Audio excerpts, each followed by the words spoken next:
Welcome to In 5 Minutes. In the last video, we saw how cache read operations are performed in a CPU organization. In this video, we are going to talk about the write operations performed with the cache memories. So this is the CPU organization with cache memory.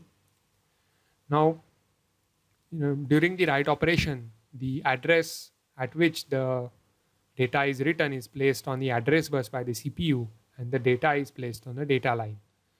Now, first of all, this address goes to the cache memory and it checks whether it is present in cache memory or not. Now, depending on that, there are two possible scenarios. Now, we know that the cache hit and cache miss may occur. So we are going to see these scenarios independently, one after each other. Let's first look at the write miss. So when the write address is not present in cache, the write miss is said to occur. In this condition, the data is directly written to the main memory. So the write address is placed on a system bus in order to access the main memory. Then data is already on the data bus and it is placed on a system bus through data buffer and the main memory write signal, the control signal, is assigned by the CPU. So the main memory write operation is performed during this time. After the main memory operation is performed, now we want the cache to be updated so that later when we access the same location, it is to be found in cache memory.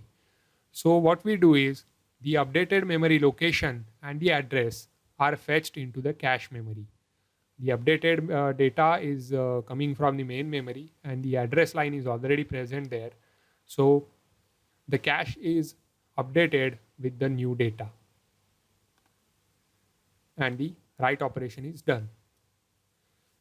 Now note that the last operation we did about the updated memory location, it is done for the cache coherency. Now what does cache coherency means? Cache coherency is the term used for the consistency between the data values present in cache memory and the main memory. So basically, we have to check whether the data in cache memory and main memory are consistent with each other, because whenever the write operation is performed in the main memory, so at particular location, the same location in cache memory needs to be updated. That is why we have to fetch the updated data values into the cache memories while performing the write operation.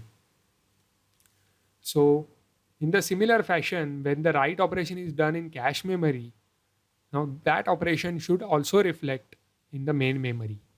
So this is the part of another scenario, that is write hit, when the address is present in cache memory and we are going to perform the write operation inside a cache memory itself. So let's look at that scenario now. So in the write hit scenario, first of all, we have the address present in cache.